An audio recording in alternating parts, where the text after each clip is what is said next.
Bonjour à toutes et à tous. Aujourd'hui, c'est un cours un petit peu particulier puisque vous allez entendre le son de ma voix. Aujourd'hui, je vais vous commenter le cours que j'ai mis en ligne sur Pronote. C'est un nouveau chapitre, c'est le chapitre 3 qui s'appelle le courant électrique.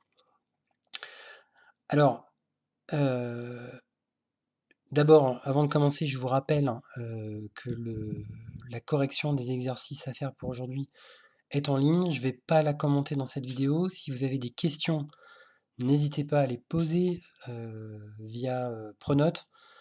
Je réponds à tout message que j'ai, hein, donc n'hésitez pas à le faire.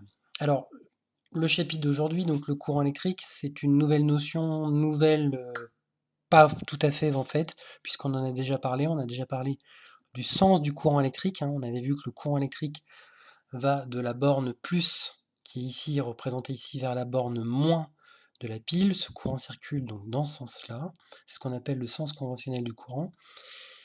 On l'a vu aussi, on avait pu le déterminer, rappelez-vous, grâce à la DEL et à la diode, hein, avec ce qu'on appelle le sens passant et le sens bloquant de cette diode, ou de cette DEL. Alors aujourd'hui, on va rentrer un petit peu plus dans les détails. On va parler du courant électrique et surtout, voir comment on peut mesurer ce courant électrique. Parce que ça, c'est beaucoup plus, difficile à faire et ça nécessite d'avoir, quelques notions supplémentaires à connaître. Alors je vais vous les présenter. Cette animation déjà que vous avez, sous les yeux là, cette pile et ces wagons, bah, c'est une animation normalement que vous connaissez. Je l'ai déjà, diffusée en classe. Je vais vous la remontrer, heu, cette animation, heu, sous cette forme-là. Alors regardez, vous avez ici la pile, vous avez une lampe ici qui brille plutôt bien. Donc on a en fait, on a une espèce d'impression d'immobilité dans ce circuit électrique et pourtant il se passe plein de choses dans les fils qu'on peut voir en faisant une analogie avec des trains, avec des wagons, rappelez-vous. Alors, cette animation, peut-être qu'elle vous dit quelque chose, j'espère. Eh bien, en fait, ce que vous voyez, c'est l'équivalent, du circuit qu'on voyait juste avant. Donc je vous le remonte juste avant, rappelez-vous, vous aviez une pile, une lampe et des fils. Eh ben, la pile, elle est là, c'est des petits bonhommes qui poussent, des petits bonhommes vus de dessus. La lampe est symbolisée par un espèce de frein, on va dire, qui appuie sur les wagons.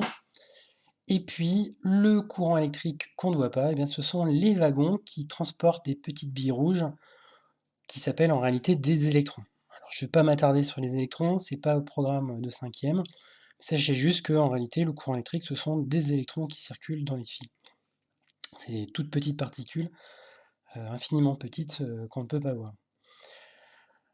Alors, donc en fait, on voit que dans ce circuit, il se passe plein de choses, hein. Vous voyez, normalement, vous voyez ça, on n'a pas l'impression qu'il se passe grand-chose, et pourtant si. Alors, la pile, symbolisée par ces petits bonhommes, on voit bien ici la fonction de la pile. La pile, c'est en fait ce qui va permettre au courant électrique de circuler dans le circuit. S'il y avait, imaginez qu'il n'y ait pas de pile, c'est-à-dire qu'il n'y ait pas de bonhomme, et bien si les bonhommes arrêtent de pousser, les wagons s'arrêtent, il ne se passe plus rien dans le circuit.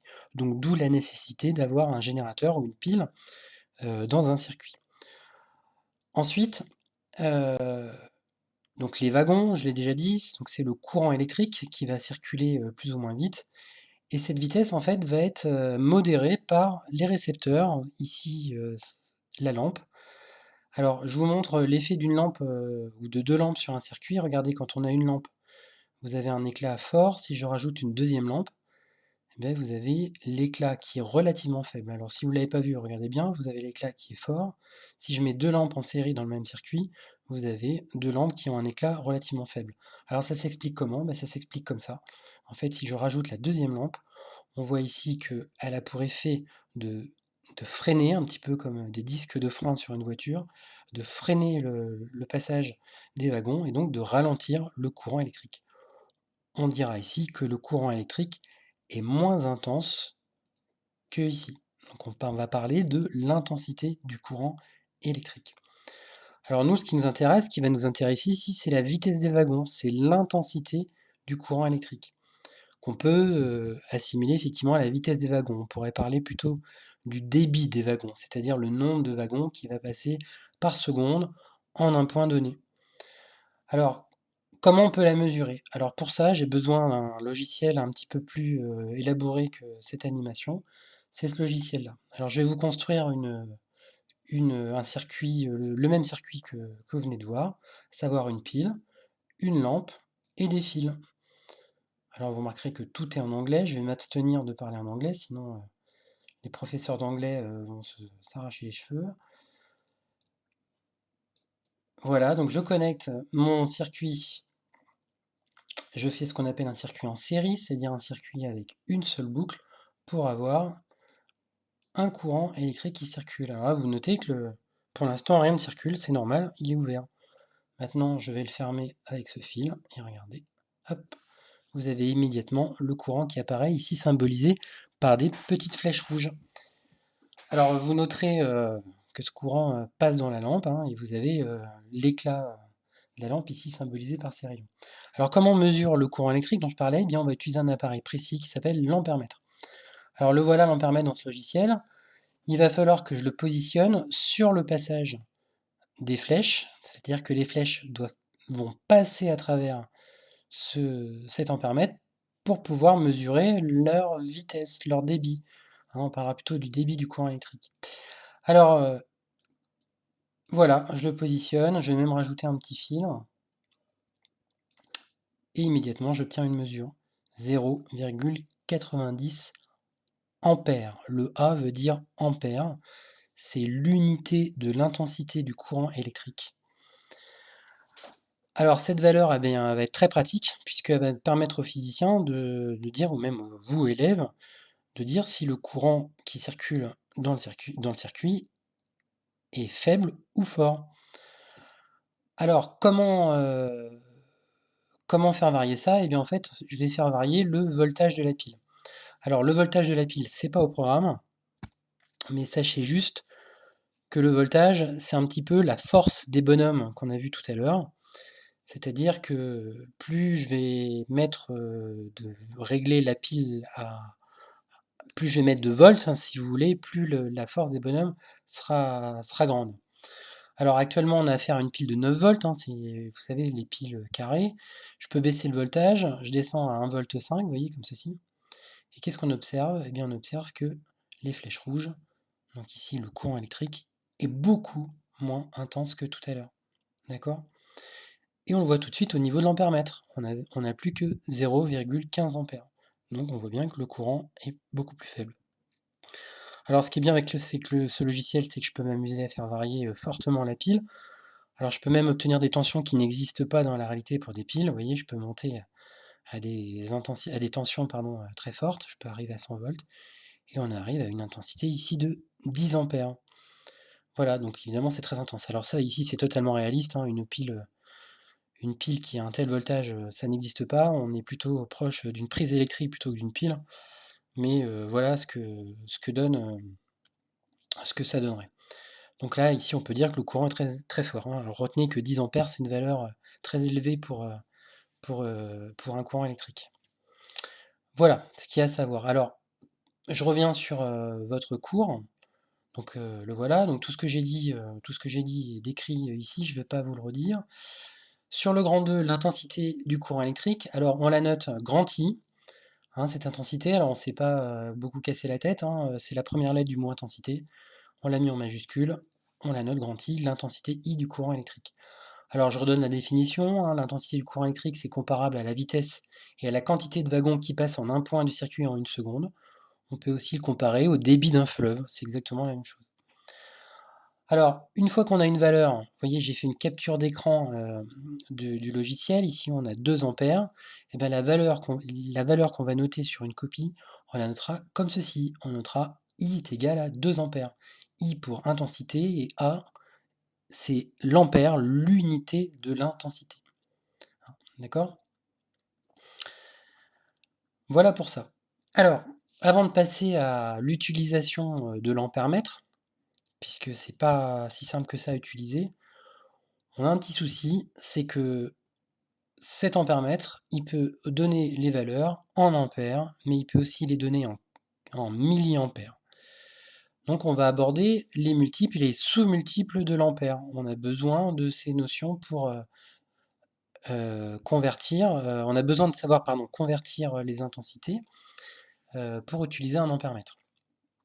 Alors, je vous rassure, pour convertir, si vous savez convertir les mètres en millimètres, les litres en millilitres, eh bien c'est exactement la même chose pour les ampères. C'est exactement le même tableau que vous connaissez. Alors vous retrouvez ici les mêmes multiples, vous voyez, kilo, hecto, déca, ici déci, centi et milliampères. Ce sont les mêmes symboles que pour les millilitres, centilitres, décilitres par exemple. C'est exactement la même chose, c'est le même tableau. La seule différence, c'est qu'on va mettre des A à la place des L si on parlait des litres. Voilà, l'utilisation est exactement la même. Alors, ici dans ce cours, j'ai pas le temps de vous rappeler comment on convertit, comment on les convertit. Je vais juste vous donner un exemple, hein. Par exemple, ici vous avez un exercice à faire. Pour convertir 4 ampères en milliampères, eh bien, il faut tout simplement positionner. Alors pour ça, j'ai normalement une animation. J'espère que vous voyez ici. Non, vous ne la voyez pas. Alors j'ai un petit souci technique. Je pense que si je fais cette manip, vous allez le voir. Voilà, ici c'est diffusé. Si je veux convertir par exemple 4 ampères en milliampères, eh bien je positionne le 4 dans ampères et je rajoute des zéros jusqu'à milliampères. Voilà la réponse, c'est donc 4000 milliampères. Alors quand c'est un petit peu plus compliqué, le deuxième exemple, vous voyez, le deuxième exemple est là, c'est 0,6 kA. Il ne faut pas se faire avoir quand on le positionne dans le tableau. 0,6 kA, ça se positionne comme ça. On met le 0 dans kilaampères. Pourquoi? Parce que le 0, c'est le chiffre des unités. Et c'est ce chiffre des unités qu'on va mettre dans l'unité correspondante. En l'occurrence, le kiloampère. Donc 0,6 kA, ça s'écrit comme ça, avec la virgule entre. Alors elle est là pour l'instant. Je ne vais pas la positionner tout de suite parce que sinon le logiciel va me faire tout de suite me réaliser la conversion. Donc on va l'imaginer, elle est là. 0,6 kA. Si je veux convertir en ampères, eh bien je rajoute des zéros jusqu'à ampères. Voilà, donc maintenant je positionne la virgule. Voilà, 0,6 kA, comme ceci. Si je veux convertir en ampères, eh bien je déplace cette virgule jusqu'à ampères ici. Donc la réponse, c'est donc 600 ampères. Voilà, donc pour convertir, on va utiliser ce tableau. Alors souvent, vous utiliserez les milliampères que vous convertirez en ampères. C'est exactement la même chose. Alors, je reviens sur l'utilisation de l'ampèremètre. Alors, c'est un petit peu plus compliqué, c'est un petit peu compliqué à utiliser. Alors, voilà à quoi ressemble un ampèremètre en vrai. Vous les avez dans les boîtes. Un ampèremètre, d'abord, alors en fait, c'est plus qu'un ampèremètre, cet appareil, ça s'appelle un multimètre, parce qu'il est capable de mesurer de multiples choses. Vous voyez qu'il y a 4 zones, donc il est capable de faire 4 types de mesures différents. Alors, je passe les 3 zones qui ne nous intéressent pas, je vais directement à la zone qui nous intéresse, c'est la zone des ampères. Vous voyez que c'est la seule ici. Alors, vous noterez que dans cette zone, il y a ce qu'on appelle des calibres. Les calibres, ce sont les positions possibles que peut prendre le curseur. Donc ce curseur peut tourner, il suffit avec la main dans la réalité de faire tourner ce curseur et de le faire arriver jusqu'à ces positions-là. Alors un calibre c'est quoi? Eh bien c'est assez simple, c'est la valeur maximale que peut mesurer l'appareil. Donc par exemple, je vais vous démarrer l'animation, si je me mets sur 200 milliampères, ce 200 petit m, ça veut dire 200 milliampères, eh bien ça veut dire que l'appareil est capable de mesurer une intensité jusqu'à 200 milliampères. Si vous dépassez, si l'intensité dans le circuit est supérieure, vous risquez de détériorer l'appareil. Donc il est absolument primordial de brancher correctement l'appareil. Alors vous allez me dire, oui mais monsieur, comment on fait pour deviner l'intensité du courant avant même de brancher l'appareil? Comment fait-on? Eh bien, on ne peut pas deviner. Donc pour ça, on commence par le calibre toujours le plus grand, pour ne pas détériorer l'appareil. Alors le calibre le plus grand, mais il est évident ici, c'est le calibre qui est en rouge, c'est celui où il y a marqué 10 ampères. Alors pour y avoir accès à ce calibre de 10 ampères, eh bien on se positionne ici et on choisit la borne 10 ampères. Alors j'en ai pas parlé des bornes, les bornes elles sont en bas. Les bornes, c'est les trous où on branche les fils. Alors il y en a une qu'on va forcément brancher qui s'appelle la borne COM. Cette borne COM sera toujours connectée en lien avec la borne moins de la pile ou du générateur. Vous voyez que si je prolonge la borne COM et que je suis mon circuit, je dois arriver à la borne moins. Si c'est pas le cas, vous verrez, je vous expliquerai après, il y aura un signe moins qui va apparaître à l'écran. Ce qui serait pas très grave, hein, ce qui détériore pas l'appareil, mais pour l'instant, on va l'éviter. Et de l'autre côté, on a deux choix. On a soit la borne bleue, c'est la borne milliampères, donc on va dire des intensités faibles. Et vous avez là ce qu'on peut appeler la grosse borne, c'est-à-dire la borne qui est capable de mesurer jusqu'à 10 ampères. Donc là, on peut mesurer jusqu'à 10 ampères. Donc vous voyez, si j'allume la lampe, vous avez une intensité ici qui est de 0,18 ampères. Alors, je reviens à mon choix de calibre. J'ai ici commencé par le calibre le plus grand. Je lis 0,18 ampères. Est-ce que je peux descendre sur les calibres en bleu, c'est-à-dire les calibres en milliampères? Eh bien, c'est là où il faut être capable de convertir. Si vous reprenez le tableau de tout à l'heure, 0,18 ampères, alors je vais ici voilà, supprimer, eh bien 0,18 ampères, ça s'écrit comme ceci dans le tableau. Alors vous imaginez la virgule, je la mettrai après, hein, vous verrez pourquoi, 0,18 ampères. Si je veux convertir en milliampères, eh bien je rajoute un 0. Donc voilà ce que ça donne, 0,18 ampères, c'était la valeur qu'on avait au multimètre. Eh bien si je la convertis en milliampères, j'obtiens 180 milliampères. Alors, en revenant sur le multimètre, je regarde les calibres, et bien je m'aperçois qu'il y a le calibre 200 milliampères. Et on vient de dire que ça valait 180 milliampères. Donc est-ce que je peux prendre le 200? Eh bien oui, puisque 200 c'est la valeur maximale qu'il peut mesurer. Donc s'il peut mesurer jusqu'à 200, il peut mesurer jusqu'à 180. Donc oui, je vais pouvoir me positionner dessus. Donc je m'y positionne, je laisse l'animation se dérouler, et on obtient, si j'allume, 184,7 milliampères. Alors vous allez me dire pourquoi on n'obtient pas 180, puisque la conversion ça donnait 180. Et bien en réalité, en fait, en descendant dans les petits calibres, on obtient beaucoup plus de précision dans la mesure. 184,7 c'est beaucoup plus précis que 0,18 ou 180. En fait, 0,18 c'était un arrondi assez grossier de 184,7 milliampères. Alors maintenant, qu'est-ce qui se passe si je descends à 20 milliampères? Puisque 20, eh bien c'est plus petit que 184. Et bien là, pareil, voilà, le mieux c'est que vous le voyez. Regardez, vous voyez ce que ça va faire. Alors, l'animation ne me permet pas. Oui, si, pardon, c'est en bleu ici. Pardon, le choix est là, excusez-moi. Je me mets sur 20 milliampères et j'allume. Regardez ce qui va se passer. Voilà. L'écran signale un problème. Alors le problème, c'est cette espèce de 1. En fait, ça ne veut pas dire 1 ampère, pas du tout, ça veut dire erreur. Donc le logiciel nous dit l'intensité vaut 180 milliampères environ, alors que ce calibre ne permet de mesurer que les mesures inférieures à 20. Donc on s'est placé sur un calibre trop petit. Donc là, potentiellement, on est en train de détériorer l'appareil.